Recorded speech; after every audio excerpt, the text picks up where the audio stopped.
Assalamualaikum warahmatullahi wabarakatuh. Pada kesempatan kali ini kita akan berbagi soal evaluasi akhir semester 1 pada kurikulum Merdeka tahun 2004, mata pelajaran IPAS, hari tanggal kelas 6, alokasi waktu 90 menit. Kita mulai dari soal pilihan ganda. Soal pertama, apa yang dimaksud dengan rangka? A. Jaringan otot yang menggerakkan tubuh. B. Proses menggerakkan sendi. C. Struktur keras yang memberikan bentuk dan dukungan pada tubuh. D. Sistem peredaran darah. Jawabannya adalah C. Struktur keras yang memberikan bentuk dan dukungan pada tubuh. Kemudian soal nomor 2. Sendi yang memungkinkan gerakan putar adalah A. Sendi peluru. B. Sendi putar. C. Sendi engsel. D. Sendi datar. Jawabannya adalah B. Sendi putar. Nomor 3. Bagian rangka yang melindungi otak adalah A. Tulang belakang. B. Tulang dada. C. Tengkorak. D. Tulang lengan. Jawabannya adalah C. Tengkorak. Berikutnya soal nomor 4. Saraf yang membawa impul dari otak ke otot disebut A. Saraf motorik. B. Saraf otonom. C. Saraf sensorik. D. Saraf perasa. Jawabannya adalah A. Saraf motorik. Nomor 5. Bagian saraf yang berfungsi mengirimkan sinyal dari tubuh ke otak adalah A. Saraf motorik. B. Saraf otonom. C. Saraf sensorik. D. Saraf perifer. Jawabannya adalah C. Saraf sensorik. Berikutnya soal nomor 6. Penyakit yang menyebabkan pengeroposan tulang, terutama pada lansia, sehingga meningkatkan resiko patah tulang adalah A. Fraktur.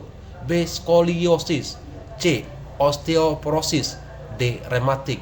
Jawabannya adalah osteoporosis. Soal nomor 7.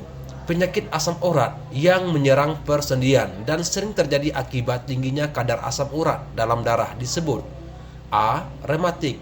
B. Rakitis. C. Gout. D. Osteoporosis. Jawabannya adalah gout. Nomor 8. Bangsa asing pertama yang datang ke Nusantara dengan tujuan berdagang pada abad ke-16 adalah A. Belanda. B. Inggris. C. Portugis. D. Spanyol. Jawabannya adalah Portugis. Nomor 9. Perjanjian yang membagi wilayah kekuasaan antara Spanyol dan Portugis di wilayah Asia Tenggara adalah A. Perjanjian Versailles. B. Perjanjian Bongaya. C. Perjanjian Saragossa. D. Perjanjian Gianti. Jawabannya adalah C. Perjanjian Saragossa. Nomor 10. Tujuan utama bangsa Belanda datang ke Nusantara pada awalnya adalah A. Menyebarkan agama. B. Mencari tambang emas. C. Berdagang rempah-rempah. D. Menguasai wilayah Nusantara. Jawabannya adalah C. Berdagang rempah-rempah. Nomor 11. Organisasi dagang yang dibentuk oleh Belanda untuk memonopoli perdagangan di Nusantara adalah A. POC. B. KNIL. C. EIC. D. POV. Jawabannya adalah POC. Soal nomor 12. Bangsa Eropa yang pertama kali berhasil menguasai Malaka pada tahun 1511 adalah A. Belanda. B. Portugis. C. Spanyol. D. Inggris. Jawabannya adalah Portugis. Berikut soal nomor 13. Perlawanan rakyat Maluku terhadap penjajahan Belanda dipimpin oleh A. Pangeran Diponegoro. B. Sultan Hasanuddin. C. Sultan Agung. D. Kapitan Patimura. Jawabannya adalah Kapitan Patimura. Nomor 14. Perang Diponegoro yang berlangsung pada tahun 1825 sampai 1830 merupakan bentuk perlawanan rakyat terhadap kolonialisme di A. Sumatera. B. Sulawesi. C. Jawa. D. Kalimantan. Jawabannya adalah C. Jawa. Nomor 15. Setelah Jepang menyerah kepada sekutu, golongan muda mendesak Insinyur Soekarno dan Dr. Hanus Muhammad Hatta untuk segera memproklamasikan kemerdekaan. Peristiwa ini dikenal dengan nama A. Peristiwa Rengas Dengklok. B. Peristiwa Bandung Lautan Api. C. Pertempuran Surabaya. D. Perundingan Linggarjati. Jawabannya adalah A. Peristiwa Rengas Dengklok. Nomor 16. Di mana lokasi penyusunan teks proklamasi kemerdekaan Indonesia? A. Jalan Imam Bonjol. B. Jalan Pengangsaan Timur. C. Rengas Dengklok. D. Lapangan Ikada. Jawabannya adalah Jalan Pengangsaan Timur.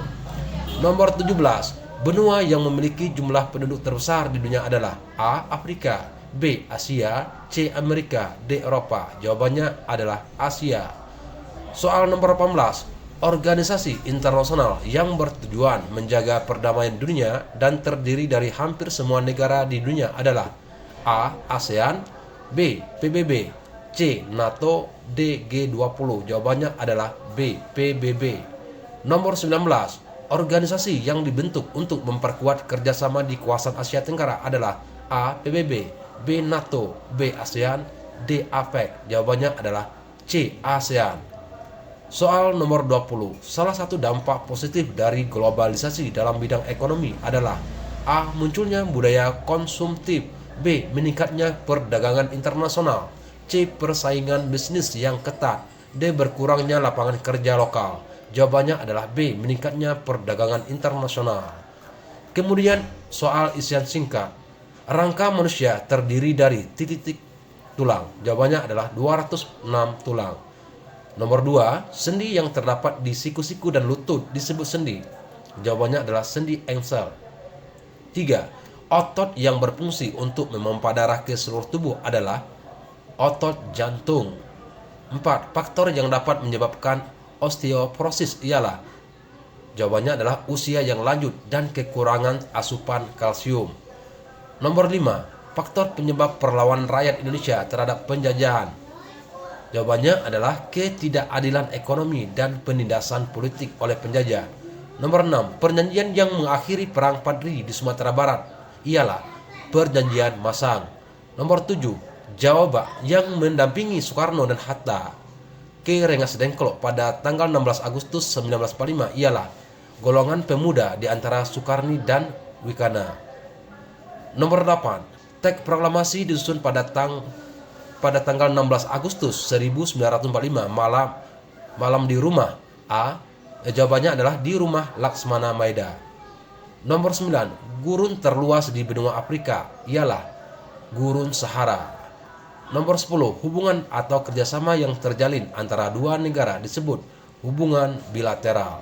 11. Salah satu contoh organisasi internasional yang fokus pada kerjasama ekonomi ialah WTO, World Trade Organization.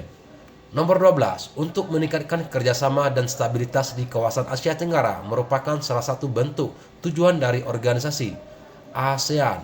Nomor 13. Internet dan handphone merupakan contoh perkembangan teknologi yang memudahkan komunikasi sebagai dampak dari titik-titik. Jawabannya adalah globalisasi. 14. Nama fase bulan ketika bulan berada di antara matahari dan bumi ialah bulan baru. 15. Faktor yang menyebabkan terjadinya gerhana adalah, jawabannya adalah posisi bumi, bulan, dan matahari yang berada di satu garis lurus, bayangan yang dihasilkan oleh bumi atau bulan. Kemudian soal esai. Jelaskan fungsi dari rangka, sendi, dan otot dalam tubuh manusia. Jawabannya, rangka berfungsi memberikan bentuk dan dukungan pada tubuh, melindungi organ vital, dan menjadi tempat melekatnya otot. Sendi memungkinkan gerakan antar tulang, memberikan fleksibilitas dan mobilitas pada tubuh. Otot berfungsi untuk menggerakkan tulang baik secara sadar atau otot lurik maupun tidak sadar, otot polos dan otot jantung. Kerjasama antara rangka, sendi, dan otot sangat penting untuk melakukan berbagai aktivitas sehari-hari. 2. Jelaskan peristiwa Rengas Dengklok serta peran penting yang dimainkan oleh golongan muda dalam mendorong proklamasi kemerdekaan Indonesia. Jawabannya, peristiwa Rengas Dengklok terjadi pada tanggal 16 Agustus 1945 ketika golongan pemuda membawa Soekarno dan Hatta ke Rengas Dengklok, sebuah daerah di Karawang, dengan tujuan mendesak mereka agar segera memproklamasikan kemerdekaan Indonesia. Para pemuda termasuk Soekarni, Khairul Saleh, dan Wikana merasa bahwa ini adalah waktu yang tepat karena Jepang telah menyerah kepada sekutu. Mereka khawatir jika proklamasi ditunda akan ada campur tangan pihak asing dalam kemerdekaan Indonesia. Golongan muda memiliki peran penting dalam memberikan dorongan kepada Soekarno dan Hatta untuk segera bertindak. Akhirnya setelah adanya negosiasi dengan golongan tua, mereka sepakat memproklamasikan kemerdekaan pada tanggal 17 Agustus 1945. Soal nomor 3. Jelaskan karakteristik geografis dan iklim benua Antartika serta alasan mengapa benua ini tidak memiliki penduduk tetap. Jawabannya, benua Antartika terletak di kutub selatan dan memiliki luas sekitar 14 juta kilometer bujur sangkar. Karakteristik geografis benua ini adalah wilayahnya yang bagian besar tertutup oleh lapisan es yang tebal. Suhu di Antartika sangat ekstrim, terutama di musim dingin, yang bisa mencapai minus 80 derajat Celcius. Iklim di benua ini adalah iklim kutub dengan kondisi sangat dingin, kering, dan angin yang kuat. Karena kondisi geografis dan iklimnya yang sangat ekstrim, Antartika tidak memiliki penduduk tetap. Hanya ada beberapa stasiun penelitian yang dihuni oleh para ilmuwan secara bergantian untuk melakukan riset dalam jangka waktu tertentu. 4. Jelaskan pengaruh globalisasi terhadap budaya lokal di Indonesia, serta bagaimana masyarakat dapat menghadapi dampak negatif dari globalisasi tersebut. Jawabannya, globalisasi membawa pengaruh besar terhadap budaya lokal di Indonesia. Budaya asing yang masuk melalui media sosial, film, musik, dan tren gaya hidup seringkali mempengaruhi pola pikir, gaya hidup masyarakat, terutama generasi muda. Hal ini bisa menyebabkan perubahan dalam nilai-nilai tradisional dan pola perilaku masyarakat. Beberapa dampak negatif globalisasi terhadap budaya lokal meliputi semakin terpinggirkannya budaya asli Indonesia dan hilangnya rasa bangsa terhadap budaya sendiri. Untuk menghadapi dampak negatif ini, masyarakat perlu memperkuatkan identitas budaya lokal dengan cara mempelajari, melestarikan, dan mempromosikan kebudayaan Indonesia, serta selektif dalam menyaring budaya asing. Pendidikan dan peningkatan kesadaran akan pentingnya menjaga warisan budaya juga dapat membantu menjaga keberlangsungan budaya lokal di tengah arus globalisasi. Soal nomor 5. Jelaskan proses terjadinya gerhana matahari dan gerhana bulan, serta perbedaan utama antara kedua jenis gerhana tersebut. Jawabannya, gerhana matahari terjadi ketika bulan berada di antara matahari dan bumi, sehingga sebagian atau seluruh cahaya matahari tertutup oleh bulan. Gerhana matahari dapat berupa gerhana total, sebagian atau cincin, tergantung posisi bulan dan bumi. Gerhana bulan terjadi ketika bumi berada di antara matahari dan bulan, menyebabkan bayangan bumi menutupi bulan. Ini terjadi pada saat bulan purnama dan dapat berupa gerhana bulan total atau sebagian. Perbedaan utama antara keduanya adalah posisi objek yang menutupi. Bulan menutupi matahari pada gerhana matahari, sedangkan bumi menutupi bulan pada gerhana bulan. Dan fase bulan, gerhana matahari terjadi saat bulan baru, sedangkan gerhana bulan terjadi saat bulan purnama. Sekian soal evaluasi akhir semester 1 mata pelajaran IPA. Semoga dapat membantu dan bermanfaat. Sekian, wassalam RKB.